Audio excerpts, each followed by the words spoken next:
ઓમ શ્રી ગણેશાય નમઃ. જય શ્રી કૃષ્ણ મિત્રો. ગર્ભવતી સ્ત્રીની દુઃખભરી કહાની. ભોળાનાથની વાર્તા. પવિત્ર શ્રાવણ માસ આવી રહ્યો છે મિત્રો. આ પવિત્ર શ્રાવણ માસમાં શિવજીની કથાઓ વાર્તાઓ સાંભળવાનો ખૂબ મહિમા છે. તો મિત્રો આપણે સાંભળીશું ભગવાન શિવજીની ભક્તિની કથા. એક દુઃખભરી સ્ત્રીની વાર્તા. ઓમ નમઃ શિવાય. હર હર મહાદેવ. શિવ શક્તિની જય. ગોવિંદપુર ગામમાં એક રાજેશ રિક્ષાવાળો રહેતો હતો. તે રાજેશ રિક્ષાવાળો તેની વૃદ્ધ માતા અને પત્ની સાથે નાના એવા કાચા ઘરમાં રહેતો. રાજેશ સવારે વહેલો ઉઠીને બસ સ્ટેન્ડ પાસે રિક્ષા લઈને ઊભો રહે અને રિક્ષા સવારીઓને શોધવા લાગે. માધુપુર હરિપુરવાળા રિક્ષામાં બેસવા આવી જાઓ, આમ બૂમો પાડી પાડી પેસેન્જરને બોલાવે અને આમ રાજેશ પેસેન્જરને તેના સ્થાન પર છોડી આવતો. આવી રીતે એ રોજ કડી મહેનત મજૂરી કરીને થોડા ઘણા માંડ પૈસા કમાતો હતો અને એ પૈસાથી જ તેના ઘરનું ગુજરાન ચાલી રહ્યું હતું. રાજેશની વૃદ્ધ માને મોતિયા હોવાને કારણે બરાબર એ જોઈ શકતા ન હતા અને તેને સાંધાના દુખાવો પણ રહેતો હતો. રાજેશની પત્ની ઉષા પણ ગર્ભવતી હતી અને પેટ ભરીને જમવાનું પણ એને મળવાનું મુશ્કેલ હતું. પેટ ભરીને જમવાનું નહોતું મળતું એટલે એ કારણે એ ઘણી વીક એટલે કે નબળી પડી ગઈ હતી, બહુ કમજોર બની ગઈ હતી.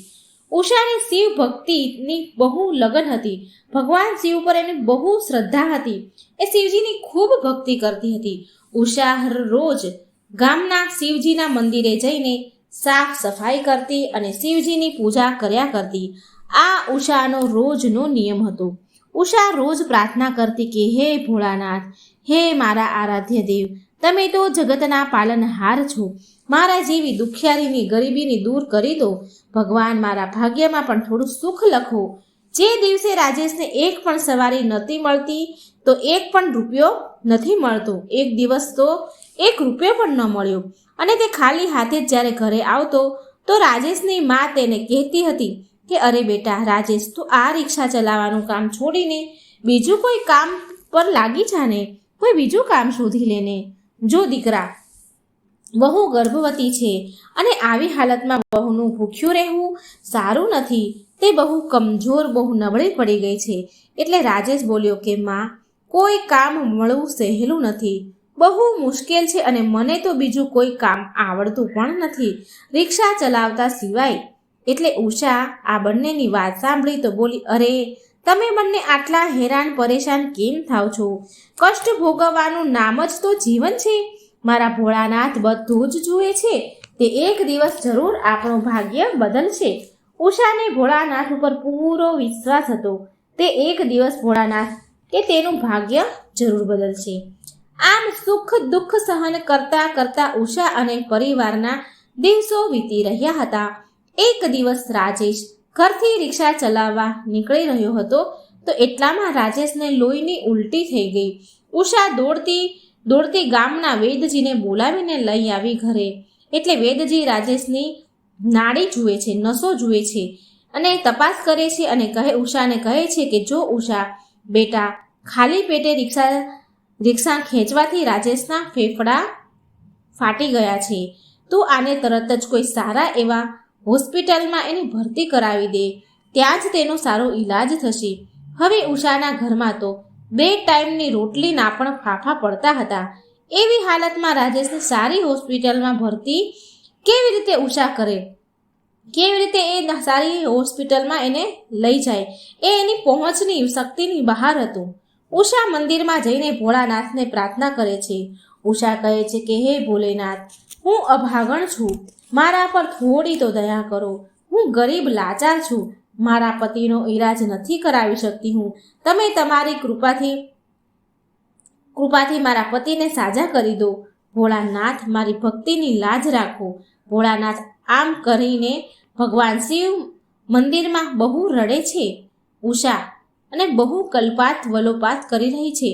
આમ ઉષા રડતી હોય છે એટલામાં મંદિરના પૂજારી ત્યાં આવ્યા અને ઉષાને કહે છે કે બેટા ઉષા, શું વાત છે? આજે તું આટલી બધી દુઃખી કેમ છે?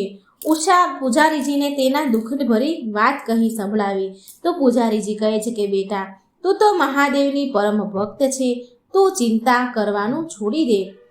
તું ચિંતા ના કર, તારી કરુણ પુકાર ભોળાનાથ જરૂર સાંભળશે. પૂજારીજી ઉષાને થોડા પૈસા આપીને કહે છે કે ઉષા બેટા, આ થોડા પૈસા લે, મારી પાસે છે એ લઈ લે અને ઘરનો ખર્ચ ચલાવવાનો તારા કામ આવશે. રાખી લે બેટા, આ પૈસા થોડા છે, તું લઈ લે. ઉષા પૈસા લઈને મંદિરેથી ચાલી ગઈ છે અને સીધી કરિયાણાવાળા રાશનવાળાની દુકાને આવે છે અને કહે છે, લાલાજી 2 કિલો લોટ, 1 કિલો ચોખા, 1/2 કિલો દાળ અને 1/2 કિલો ખાંડ આપી દો. લાલાજી ઉષાને પૈસા પ્રમાણે સામાન આપે છે, જેને લઈને ઉષા તેના ઘરે આવીને જમવાનું બનાવે છે અને ત્રણેય લોકો પેટ ભરીને ખાય છે. પૂજારીજીના દીધેલા પૈસાથી 2-4 દિવસ તો જમવાનો ખર્ચ નીકળી ગયો અને જ્યારે ઘરમાં અનાજ કરિયાણું ખતમ થઈ ગયું તો ફરીથી ભૂખ્યા રહેવાના દિવસ આવી ગયા. ઉષાની સાસુ ઉષા પાસે આવીને કહે છે કે વહુ, મને બહુ જોરથી ભૂખ લાગી છે, બેટા મને કંઈક ખાવાનું હોય તો લાવીને આપ.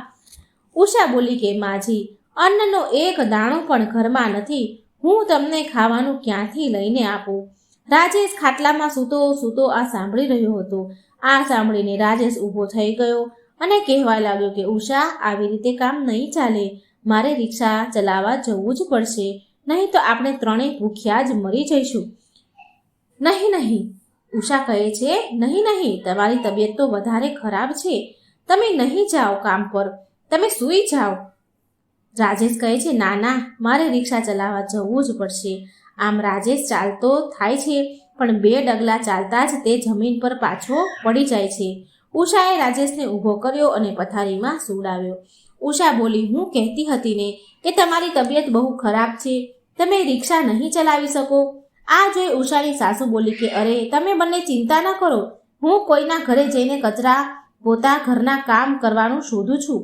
વધારે નહીં, પણ આપણું ગુજરાન તો ચાલી જાય, એટલા પૈસા તો મને મળી જ જશે, એટલા તો હું કમાઈ જ લઈશ.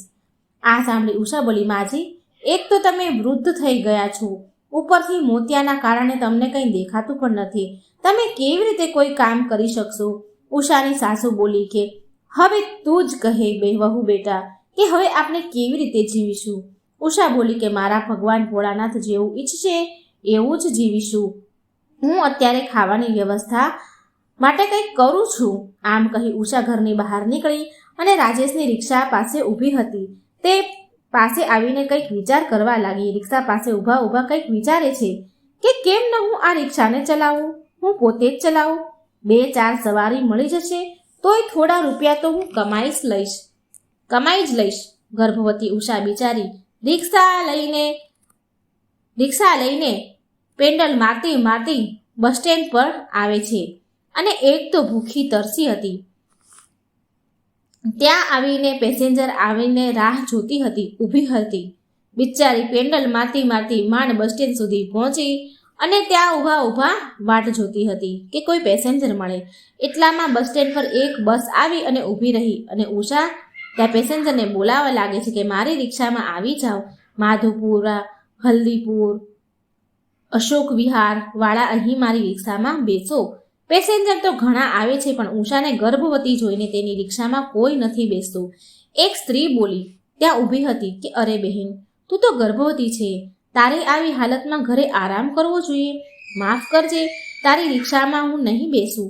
ઉષા બહુ લાચાર થઈ ગઈ અને મનમાં ભગવાનને કહે છે કે હે ભોળાનાથ, આ કેવી વિપદા આવી પડી છે મારા ઉપર. અત્યારે મારે પૈસાની બહુ જરૂરત છે અને હું તો રિક્ષા ચલાવીને પૈસા કમાવા માંગુ છું, છતાં કોઈ મારી રિક્ષામાં બેસવા વાળું નથી આવતું. હવે શું કરું ભગવાન? આમ એની આંખમાં આંસુ આવી જાય છે, મનોમન બહુ રડે છે. ઉષા ઊભી ભગવાનને પ્રાર્થના કરી રહી હતી. એવામાં શંકર ભગવાન જેવું રૂપ વેશ ધારણ કરેલું કોઈ આવે છે અને રિક્ષામાં બેસી જાય છે અને ઉષા તેમને કહે છે કે ભાઈ, લાગો છો કે તમે કોઈ નાટક કંપનીના કલાકાર છો, ત્યારે જ તો તમે શંકર ભગવાનનું રૂપ ધારણ કરેલું છે, તમારે ક્યાં જવું છે?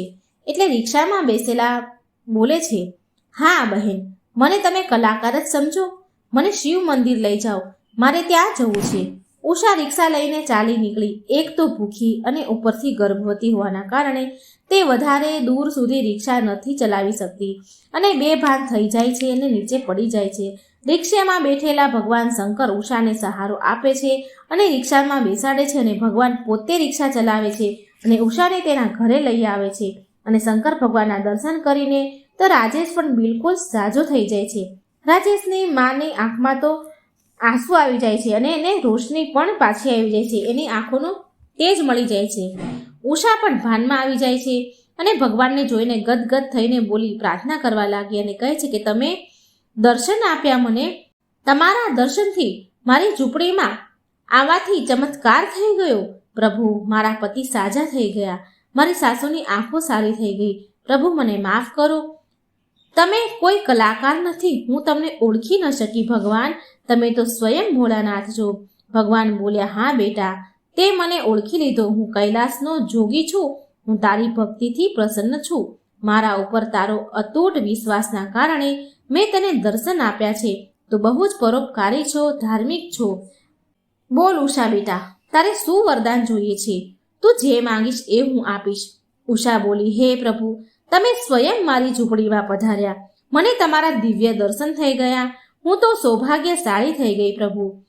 હવે મને કઈ જ બીજી કોઈ વસ્તુની ઈચ્છા નથી. આ સાંભળી ભોળાનાથ બોલ્યા, હે પુત્રી, તારા મનમાં કોઈ લાલચ નથી, લાલસા નથી. આ જોઈને મને અત્યંત પ્રસન્નતા થઈ.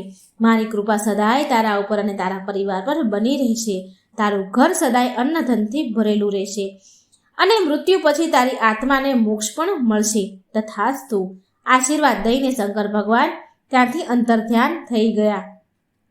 અને પછી ઉષા અને રાજેશનો પરિવાર આશ્ચર્યથી રાતોરાત અમીર થઈ ગયો અને તેના પરિવાર સાથે સુખી જીવન જીવવા લાગ્યો. આમ ભક્ત ઉષા પર ભોળાનાથની કૃપા વરસે છે અને તેની દરિદ્રતા દૂર થઈ જાય છે.